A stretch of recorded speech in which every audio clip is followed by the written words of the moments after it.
a front row seat to the untold stories as we talk about how to live life on your terms. You're officially part of the inner circle. Welcome to Courtside with Courtney. And don't worry, I comped your ticket. Welcome back to another episode of Courtside with Courtney. Today, I have a very, very special guest. And this is probably maybe the most anticipated episode because we have never had a man on Courtside ever. This is the first time. What an honor. You are the first man. So everybody, this is my good friend, Ryan, who is also engaged to one of my best friends, Allie. Congratulations again. Thank you so much. I appreciate it. Mr. Ryan McGarvey, everybody. It's me. Hello. It's me. I have the problem. It's me. All right. So I want to talk all about dating, being in a relationship. Obviously, you're engaged now, but you weren't always. So starting at the beginning points of dating, I want to really give people a man's POV. Great. I can do that. Because I think that I understand a good majority of the male psyche. However, there are just some vast differences, I really believe. I mean, psychologically, there's just some vast differences in how men and women approach things. For sure.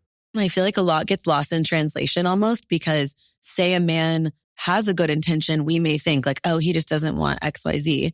Hard to bifurcate sometimes between a good intention and like someone dragging their feet and all that. So I feel like just getting your perspective on a lot of things will be helpful. I'm thrilled. That's great.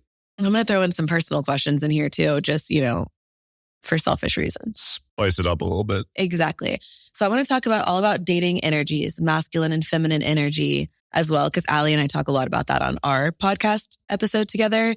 And I want to get your take because I feel like I would say you're more on the traditional side, but traditional side of 2024, meaning I think like Allie is obviously badass. She's an entrepreneur. She started the studio that we're recording in. And from my perspective, from the outside looking in of you guys, is that you're very, very supportive of her and you love how badass and amazing she is and how strong of a woman she is. And you also are the male energy in the relationship. So That's like personally what I want out of a relationship. So talk to me a little bit about that balance of masculine and feminine energy and how you support while still being the masculine role. Yeah, well, it's kind of interesting for me because I grew up with a very strong mother who she herself was an entrepreneur. She was a dentist. So, she was the breadwinner for the family.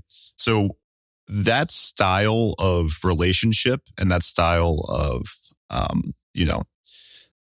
strong woman leading the house is something that I'm used to and that I'm attracted to. However, I view myself more on the masculine side of the spectrum where I like to control things. So I've always told Allie that from the beginning of the relationship that it is important that, of course, we are able to have our match in the sense of I'm the masculine, she's the feminine, but I want her to have her own thing that she wakes up and is excited about every single day. And that to me, I think I was kind of gifted with that by having my mom, and it made it easier and more natural for me to be able to gravitate towards someone like that. Now, I don't think that most people had that growing up. But for me, I always appreciate whenever Allie's most creative, whenever she's trying to drive to build something. And we relate to each other better too, because I started my own business as well. It's a commonality. And being creative definitely is like really feminine, which you guys see me looking over here. I'm looking at Allie because she's here too. But I think something really cool about that is that you had a good example of that. But maybe then the conversation is more, it's more like we're redefining what feminine looks like in 2024, because I think it's harder as a woman in 2024 because for me, we're doing more things at once. So back in the day, back in the 50s and 60s and 70s and all this shit, like people were feminine, but they weren't necessarily working. So they were almost like always in that more traditional feminine role, which like I would pull my hair out.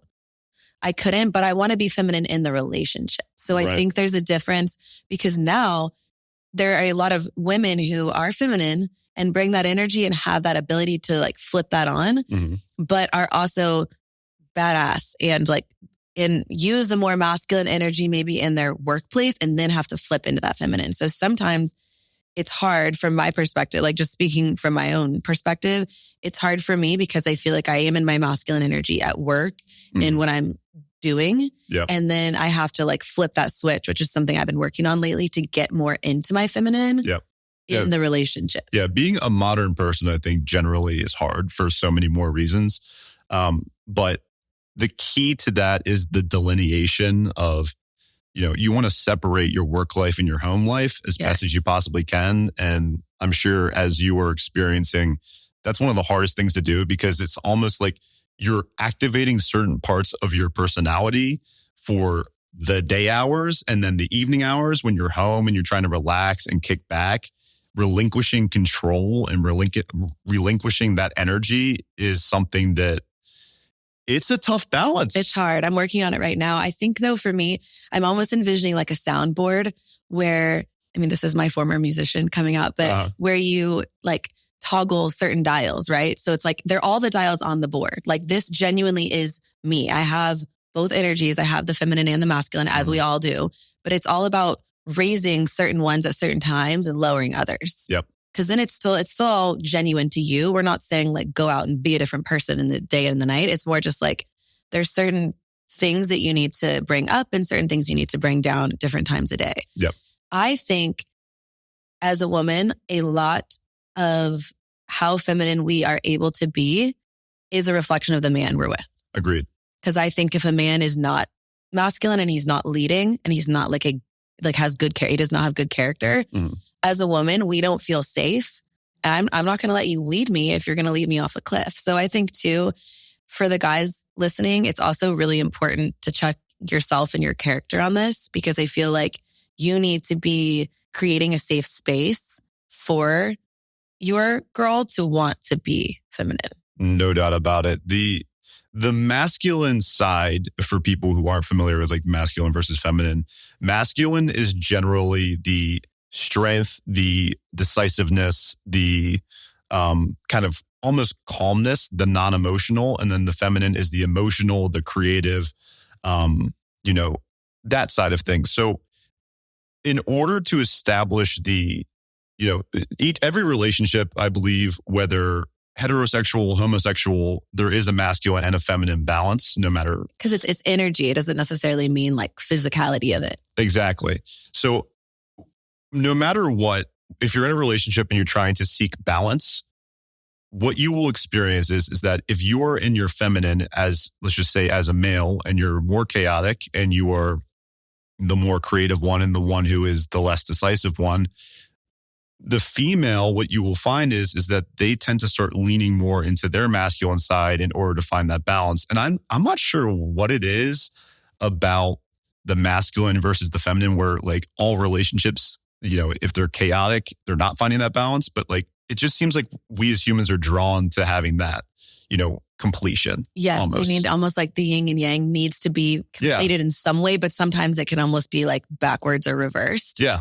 I think too, I'm sitting here now thinking about I'm thinking about a particular ex-boyfriend, but I'm thinking about too, I do want to touch on like toxic masculinity. Sure. Like I think the toxic masculinity is don't do this, don't do that, wear this, don't wear that. Like the hyper controlling rather than leading, Like I think there's a different level of trying to make someone small that I think occurs from like a toxic masculinity standpoint. And I think like I've had exes that are like, no, you can't wear that. And I think that comes from a negative place. It doesn't come from, hey, like, what do you think about this? Do you like it? And it's like, oh, like because again, even if you don't love the outfit, I think there's a more masculine way to approach. You know what? I love that. I think you look so sexy, but like, I prefer if you kept that one for me. Like, what about this? Yeah. That's different than don't wear that. You can't wear that out. Yeah, strangely enough, there almost is like a feminine to the don't wear that. Exactly. Because there's an insecurity there. And it's emotional. Right. It's emotional. Yes. So it's almost like the feminine masking as the masculine. Yes. And I think that's almost the toxic masculinity, because it's like little man syndrome. Yeah. Where it's almost like, I know that there's no reason to respect me and listen to me. So I'm going to like bark louder until you respect me and listen to me, which I think is obviously very unattractive. Yeah. And the opposite of like an actual masculine energy. So what I love that you said earlier was the word modern, because I feel like that's almost what we're touching on today is modern masculinity and femininity. For sure. Because I do think it's different. No doubt. I do think because of the world that we live in, it is different. Like there are things that will always be true about our psychology and the chemistry, right? And then there are things that because of the world we live in, we are doing differently that causes this more like a need for a modern version of what I think works. And I think too, it's interesting because I'm thinking about exes and it's like, yeah, they were presenting as trying to be masculine, but it was actually very feminine energy. Right. And that's where you get like the cringe factor of like someone's presenting as something and you're like, and you know that their intentions are different than what their actions are. Yes. And you're like, oh, that's a mismatch, you know, and they're trying 100%. To be hyper masculine and you can tell that there's a feminine undertone to it. And they're trying to like, it just feels off. And that's probably why.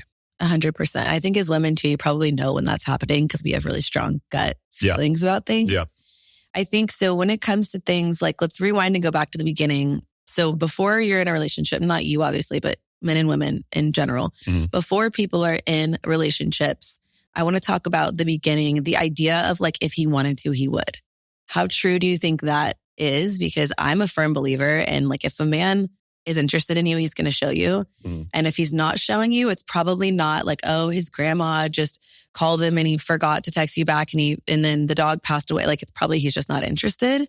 But from a man's POV, how true do you think or not true is the idea of if he wanted to, he would? I think that it really depends on the scenario. I mean, life, as we know, is so complicated. There's so many different motivations to do different things.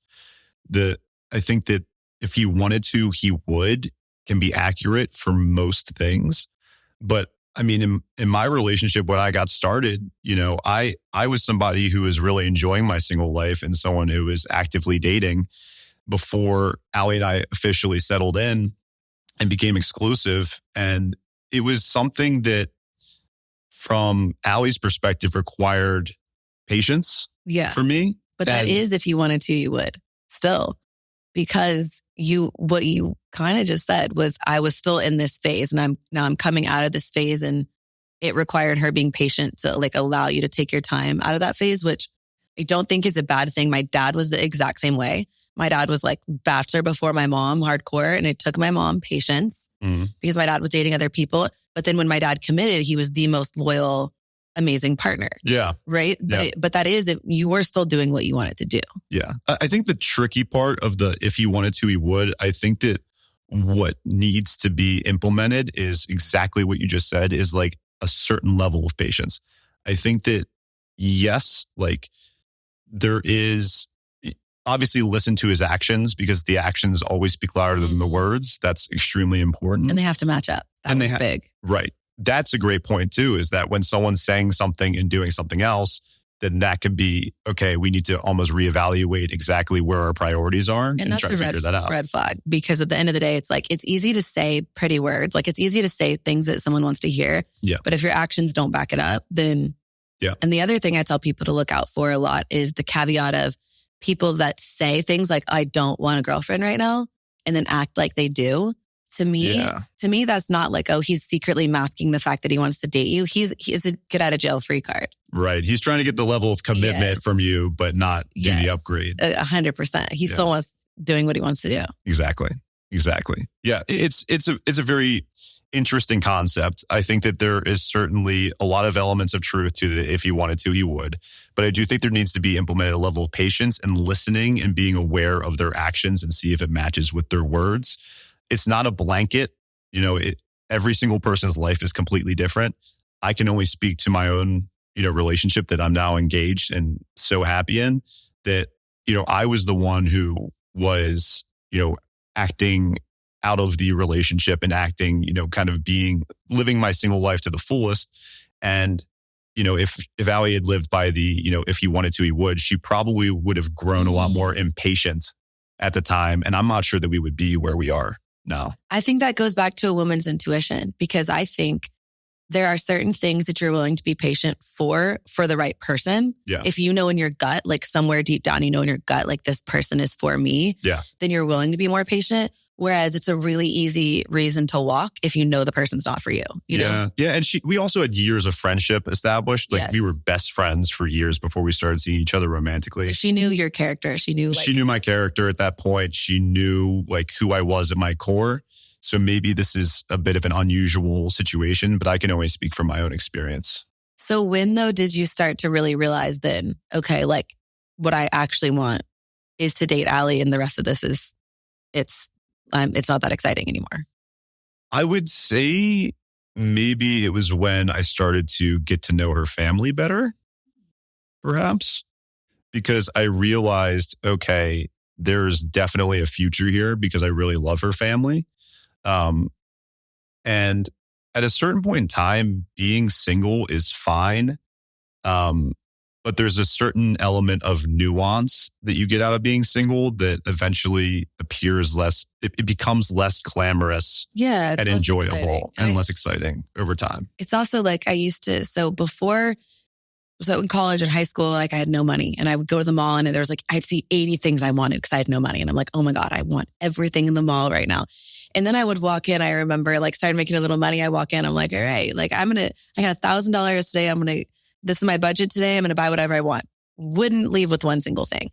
I think sometimes too with human nature, there's a little bit of the like allure, especially like for me, I feel like I went through like an awkward phase, like middle school, high school. And then like I got pretty cute, I would say in college. And then I was kind of like, oh, like I can choose from this whole menu.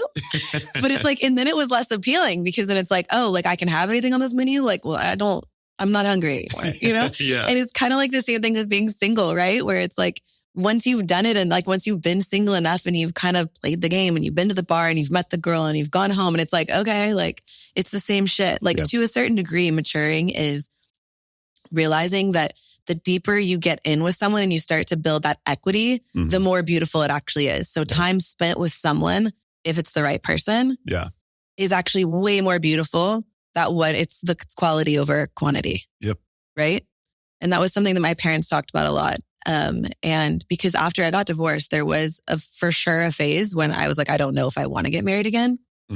Because I don't know if I was going to like somebody for long enough, to be honest. Right. Dead ass. Because it's like, this kind of sounds fun. Like I was, in a relationship for 8 or 9 years and I was like, I was enjoying my freedom and I was enjoying the idea that maybe I was going to be over someone in 3 months, 4 months, 2 months, 1 week, whatever. And that I didn't need to feel like confined or trapped.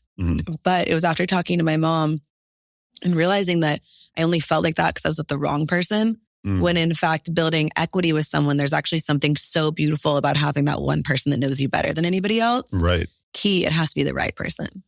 So you realized that after the divorce and when you were trying to establish a new relationship? No, I realized that after I got divorced.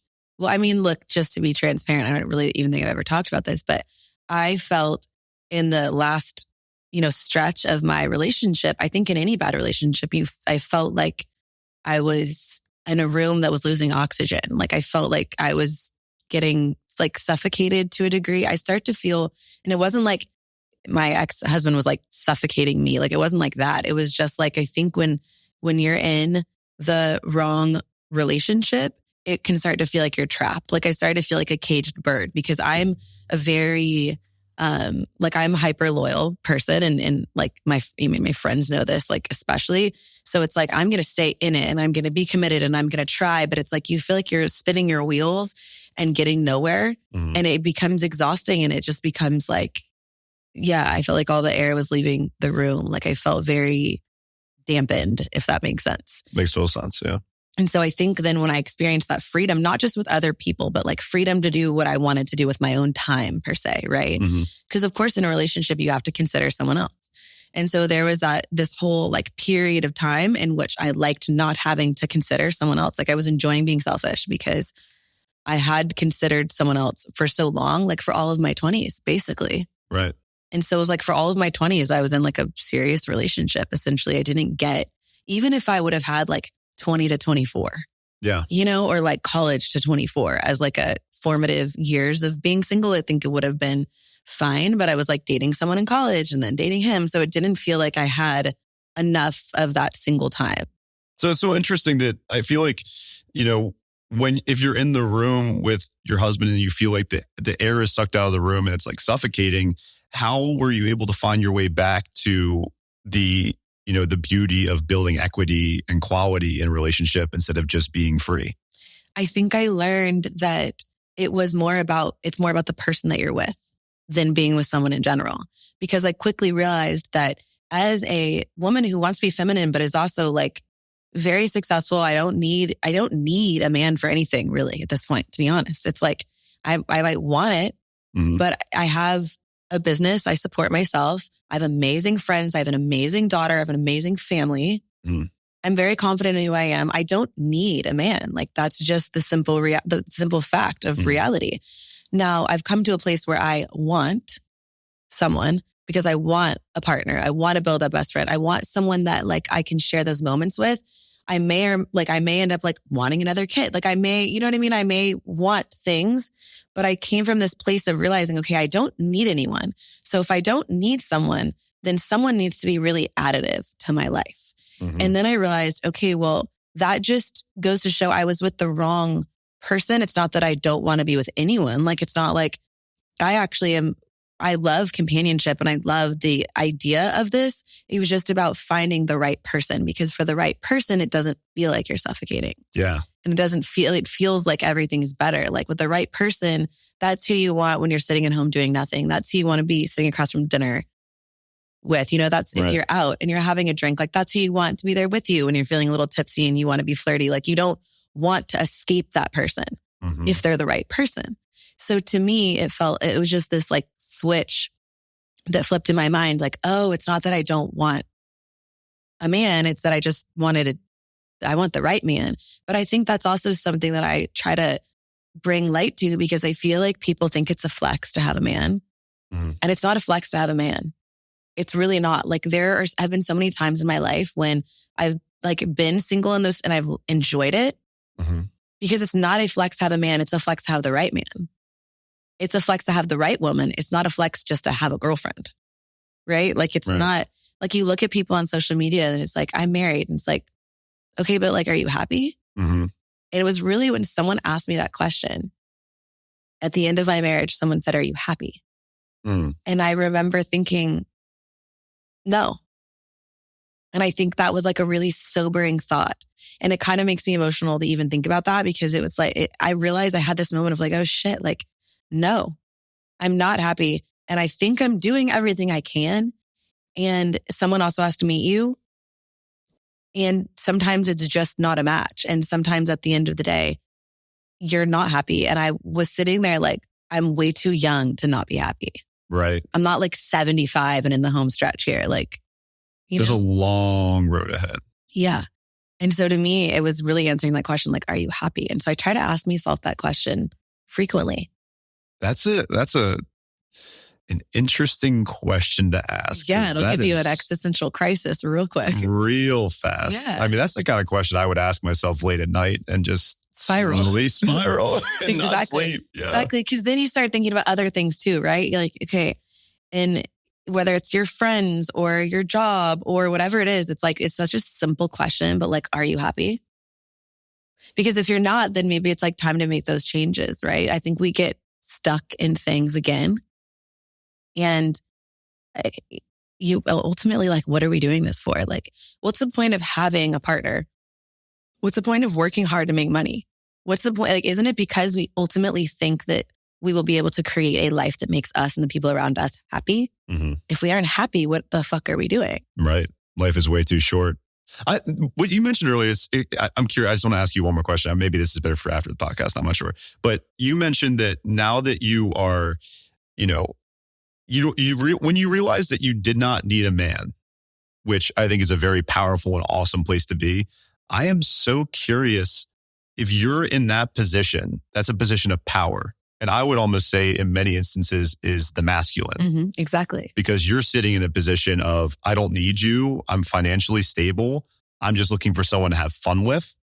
Does that then cause your partners to lean into their feminine more as a result, you think? I think that it was harder for me to want to find a partner and even to get to that place. Because let me make myself clear. I'm not in that place now. I am still in the place where I know I don't need someone. But I think that's changed because I've acknowledged, I don't need you, but I want to be with you.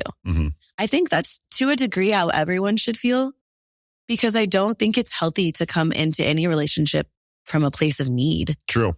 I think So yes, I'm masculine in essence in the way that I said it. Like it's masculine being like, I don't need a man. I don't need a man to pay my bills. I don't need a man to I don't need a man.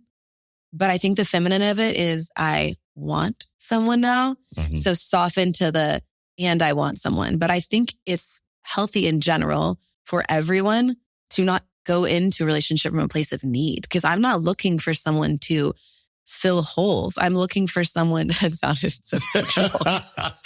I'm looking for someone to be a complement, the yin and the yang. I'm not looking for someone to make me complete. Right. I think that in essence is really unhealthy. Yep. I do think I have had a more masculine and energetic approach to that in the past where I think, yeah, I've definitely been like, yeah, I don't need you. But I didn't. And they weren't worthy of me wanting to be in my feminine, to be honest. And so I think that's where I said the man's energy matters too. Yep. Because I think anytime you put two people together, if it's a true meshing of lives, there are going to be conversations, growth points, inflections along the way. Mm-hmm. You're putting two people's lives together, or potentially, you're seeing if that's possible. That's the point of dating someone, right? You're seeing if it works, if you start to intertwine your lives and your friends and your day-to-day and all that kind of stuff. And so wanting now to come from a feminine place of wanting to soften and have those conversations. And if I need to work on something, being able to say, I've always been very self-aware. Mm-hmm. I've even been so self-aware that I've said, I know this is something I could work on. I just don't want to work on it for this person versus I'm going to work on this and I want to work on it to see the potential. I don't know what's going to happen, in a week from now or a year from now, but I know that I want to work on this thing and I want him to work on this thing, so it's this meshing.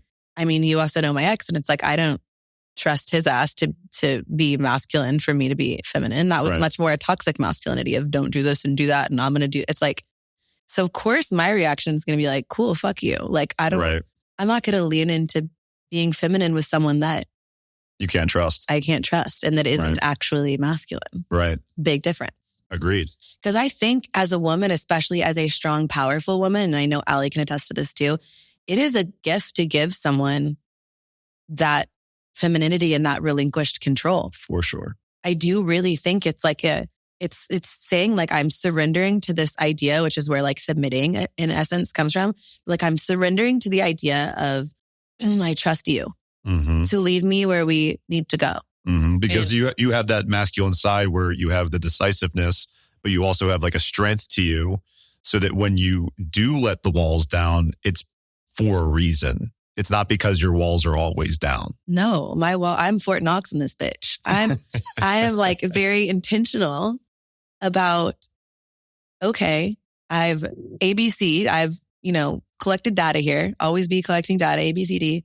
And now I believe at this point, I trust you and I can exhale and I can't. So that's something that for me, especially maybe just because of what I've been through too, I have been in situations where I absolutely should not have let my guard down and it's good that I didn't, right? Mm-hmm. Because those are survival instincts. Yeah. It's so interesting as you get older. I feel like life hardens a lot of us. Mm-hmm. So over time, you almost have to lean into that masculine more often throughout life because you've had enough instances where people have betrayed your trust or kind of, done things differently than you would have hoped. And it becomes a defense mechanism over time. It's always the weakest link in the chain. It's always the worst, the shittiest people in society. It's I think about airplanes. We wouldn't have to go through security on an airplane if people didn't try to bring knives and blow people up and bring guns. And if people were good people, mm-hmm. if there are small few people that are terrible humans, we're not, we wouldn't have to do that. Right. If the guys that are shitty, shady guys weren't like that, women wouldn't feel defensive and the need to be in the masculine. So it's almost like the good guys get a bad rap too because of bad people. Just similar, and I'm sure there's similar things on the female side, right? Yeah. So you get into a habit of having a protection mechanism that would work for the weakest possible link of the people that you've been with. You've now formed a protection mechanism against that person. And now moving forward for all your relationships, you have that level of protection for yourself. So I think you have to learn then to not carry things forward. Like I've learned, okay, you didn't do anything wrong, but I think it still takes a level of like assessing, right? Like it's still a level of viewing someone and observing them just to make sure, okay, temperature check. Yes, I do trust you. And then of course people have to continue to show up that way. But usually we know, like as women, and I think the farther along you get, it's easier to tell. The more people you've talked to or dated or whatever, you can suss that out pretty quickly. Where does the concept of forgive but not forget come into this? Like when you have that weakest possible link of, that person who really screwed you over, but you want to move on, and and when I say forgive, I mean not get back with them, but after the breakup, say, all right, they were that person, but I'd like to return to who I was. Not carry the baggage forward. Correct. Is that possible? I don't think we can necessarily return to the people we were, but I think ideally we grow and get better. Like I would say, people ask me a lot, like when my dad died, people say like, oh, does that change you? And absolutely it changes you. Of course, yeah. For sure. Like no questions asked. I think it's changed me for the better. And I think even a shitty relationship, because I've had really good relationships in the past where people have like treated me like a queen, and then I've had shitty ones. And I think they've both changed me for the better. I think life always presents lessons. I think if you don't learn the lesson repeats. But I think in essence for me, life will always give you the opportunity to grow and be better if you take that opportunity to actually learn something. Right. So I don't think you ever go back to who you were. And I personally wouldn't want to, but I do think you can become a better version of yourself from that lesson. You just fully digest it, essentially. Like you have to process it. You can't hold on to it and just carry it around because obviously it gets heavy. And I think most people may misunderstand that when you go through these experiences and you're, learning, I feel like what you've done a lot is very intentional after relationships, is you've actively thought about, okay, what has happened in the relationship and how can the next one be better? And I think sometimes in life is obviously can be very challenging for a lot of people. We have so many things going on with our lives, but to actually be reflective and to look at that objectively and say, okay, there are things that he did that were incorrect. There are things that I did that were incorrect. How can I be better in the next relationship? Because all at the end of the day, we can really control as ourselves. Yeah. That is the essential part to what you were saying, is that the intentionality of sitting down and actually being reflective about that. You have to put your ego aside too to reflect on that. Oh my gosh. 100%. I mean, I think in relationships in general, it really requires you to put your ego aside because you want the person to come and feel like there's an open forum to tell you whatever it is they want to tell you and give you feedback constructively and share things and how they're feeling and how maybe you did this and it made them feel like this. You really have to put your ego aside. Otherwise, it's easy to get sort of like spiky and put your defenses up. Okay, I want to take it back to you're in the beginning. Can a girl approach, not you, but a guy, can a girl approach you, the collective you, at a bar?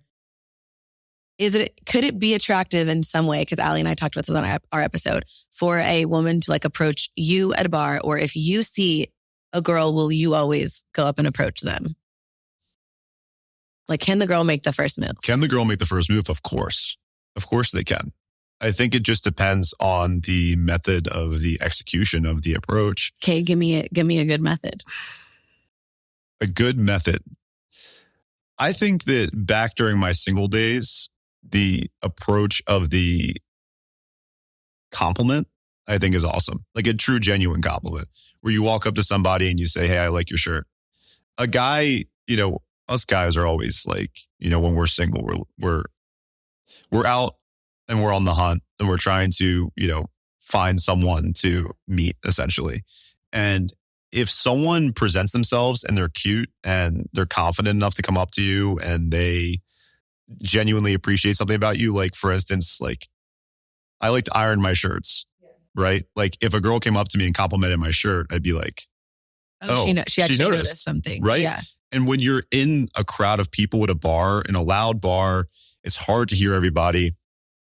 And there's just so much chaos going on around you. If someone is intentional enough to like make that specific compliment, that really means a lot. And I think the importance of the specific compliment too, it's not like the, hey, you're cute. You know, like I think that's fine. Because it's kind of like, oh, do you say that to everybody? Like, right. And I would even give guys that same advice. Yeah. Right? Because I think like a guy to come up and be like, oh, you're really pretty. It's like, how many girls have you told that at the bar tonight? Right. Like 7 girls that they're pretty, and it's just whoever says like, thanks. Yeah, it's copy and paste. Right. Versus something specific, like you said, shows actual interest. But I think guys also like confidence. No doubt. I mean, a confident woman is the most beautiful thing in the world. No doubt. A confident person. For sure. But I think then again, it's like everything is such a fine line of confident and feminine. Right. And I think we also learn, like society has conditioned us, I think, unfortunately, again, through shitty men, just like to be a little bit defensive when we're out. At least for me, I feel like in the past when I've gone out, there are very few guys that will come up and hit on you in like a respectful, cool way. Like some of them are just doing like way too much. And, oh, hey, put your drinks on my tab. And you're like, get fucked. Like, you think like that doesn't make me want to be feminine. Like you're a tool, you know? Yeah. So I think too, to men, it's like approach a woman in like a genuine, charismatic, but genuine way goes such a long way if someone's actually complimenting you, which I love your advice about a specific compliment, like not something super generic. Yeah. I mean, I just believe in life, honestly, like more, you almost need to view the other person as like a real life person, somebody who has a personality, who has a family, has friends. I say that because, you know, back when I was single, I would get so nervous to approach anybody because I'm viewing them as a, you know, potential partner and someone that I'm attracted to, and your heart starts to race and it's hard to breathe kind of a thing. But if you walk up to them, like I do this for dudes, like I'm not interested in guys like that. Right. But like, I give guys like strangers that are, let's say like a cashier at the grocery store, a compliment, right? Too. Like be specific with your compliments. Like, hey, you got a great head of hair. You know, like my hair is thinning. So I'm like, I really respect that your hair looks great, you know? And that comes from a really genuine place. And I think generally if the initial attempt to meet somebody is an attempt to extend friendship first. Good point. And make that connection first. Trust me when I say that the other person will respect it so much more and you will be so much more comfortable. Yes. It's what I said about it's not going to come off as sleazy. Exactly. It's not going to come off as like I'm coming and I'm trying to get something from you, because I think that's why women, myself included, have learned when we're approached to be like a little bitchy, because it's like you're wanting something like, oh, I really like that tank top. And it's like, okay, like I can see where you're looking. Like, yeah, exactly. So I think being a little bit more genuine in your approach, like you said, coming from friendship, because that is what I do. If I see someone and I'm like, oh, that girl's cute, like I might want to be friends with her, then I will compliment. I even tell Kinsley to do that. When she wants to make a new friend, I'm like, oh, lead with the compliment that you mean, because it's easy to approach and people kind of put their guard down when they feel like you give them that genuine compliment. But on the flip side of that is if you give something that seems insincere, it's obviously you're going to be like, oh, you say that to everybody. Yeah. Well, I've got how about an exercise for our listeners here? What I would suggest is whenever you walk into a room for the next week, look at every single person that's in the room and mentally make a note of a compliment for each of them. Something that you like about them, something about their energy, something about the way they did their hair, something about their outfit. You don't need to say it to everybody, but what that gets you in the habit of doing is being ready with a compliment on hand. But even better for you is that you will then walk into any room and feel welcome there, because all of a sudden you have a whole room of friends. Yeah, I love that. And I also think too, if you're dating and you're feeling like you're scared of rejection or a little bit worried and you don't feel comfortable going up to someone, I would start with the friendship thing with people in general. Get comfortable complimenting someone. So take what you said a step farther and actually give someone in that room the compliment. Even if it's just one person, even if it's a girl and you're giving a girl a compliment, or a guy and you're giving a guy a compliment, just still try to do that and verbalize it so that when you do see someone that you're interested in, want to approach, it doesn't feel like, holy shit, I haven't made contact with another human being in a year. Like, start doing that and practicing it. It's a great muscle. Let's talk text etiquette. Okay. So how much should the guy in the early stages be the one initiating texting and asking you out or just texting you about your day and all that in general versus like, can a girl, how do you feel like obviously girls you can do whatever the fuck you want, but like to maintain the chase and the balance of the masculine and feminine energy, how much of the texting should be on the guy or the calling or the asking out or what are you doing? Or do you want to go to dinner or hang out? Like should be on the man versus when is it okay for the woman to step in and initiate? I think, again, if you base everything from the perspective of I'm leading with friendship, when is it weird for you to be texting a friend or for the friend to be texting you? You're not really considering that as much. But I'm going to give you a little pushback on this one because I know that you are a man that likes to chase. Okay. And don't you think if a girl is the one initiating a text to you, you're going to feel like there's not that chase? Like, isn't that too easy? I don't know that it matters that much to me. Like, really? I think the chase exists in person. I think the chase exists. Like, let me ask. So in terms of context, are you saying is texting the majority of your interactions with this person? You're not dating this person. This is not your girlfriend. Okay. You just met. Maybe let's call it you're in like the first month of talking. You're in the talking phase. You're hanging out. Yeah. Or maybe you're not even like in the talking phase yet. This is in the early days. Mm-hmm. You're telling me if a girl texts you whenever she feels like it, that's not going to turn you off? I think that if you start to notice, what you need to understand is that there needs to be a balance, right? Like if you're noticing that you're the one to initiate the conversation time after time after time, of course that's going to be a turnoff for anybody because it feels like, okay, they're not aware of the fact that I'm not super interested in talking to them certain hours of the day. Read the room, right? Just be aware of how often you're texting them.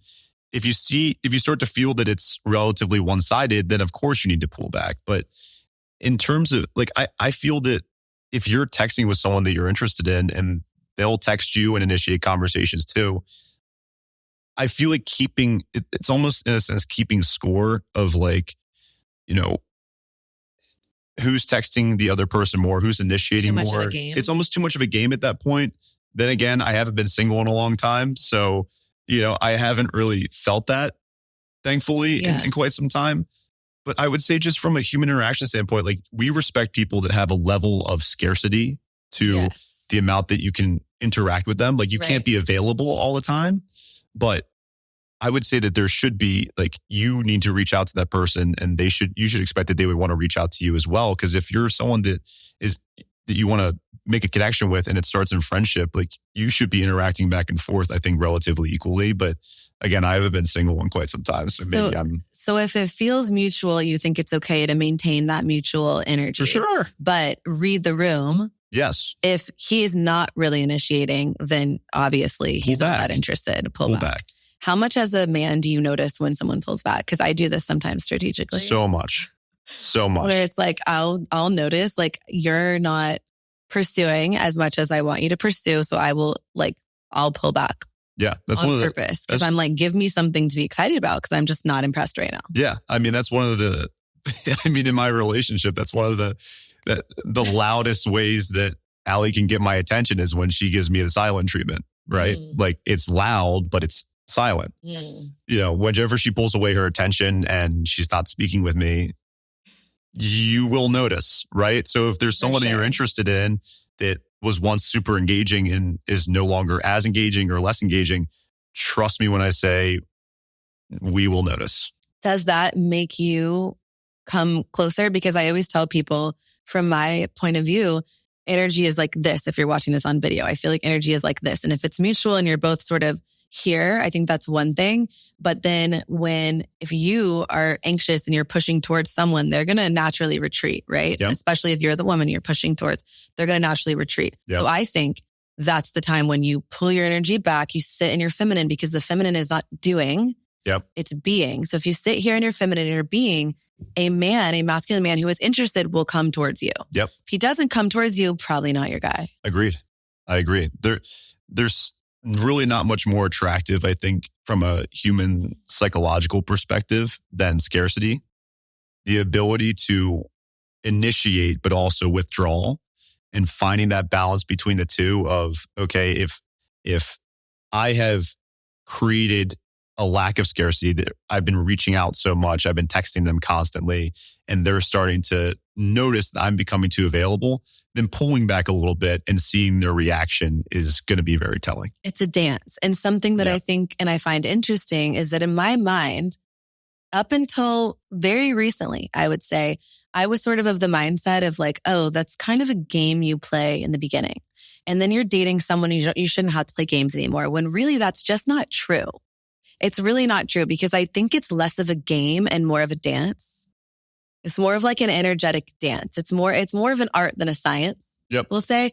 But I do think even in a relationship, committed, that's your boyfriend, that's your girlfriend, in an engagement, in a marriage, there is still something to be said about the art of the dance of energy. Like there's still something to be said about needing to pull back in certain moments if someone isn't giving you what you know you need, and vice versa. Or if you feel like you're giving and giving too much and not really getting that same thing in return, there's something to be said about pulling your energy back. I think it's less of a game. It's less of a manipulation and more of it's psychology, really. Man, it's what they call seduction, right? Like seduction is the idea of you're trying to attract people to you or your partner to you rather than you constantly chasing, which again, it's much more feminine to attract than to chase. Correct. Which if you're trying to be more in your feminine, I feel like that could be a good affirmation as well. I'm going to wrap this episode up because honestly, there is so much more to dive into.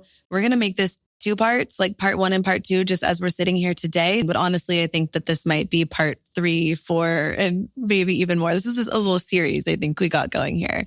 Ryan, it's been a pleasure. It's been a pleasure, Courtney. Thank you for having me. You guys drop your questions, anything that we missed below, burning thoughts. Let's just keep uncovering more about the male brain. We'll see you guys in the next one. Love you. Bye. Bye.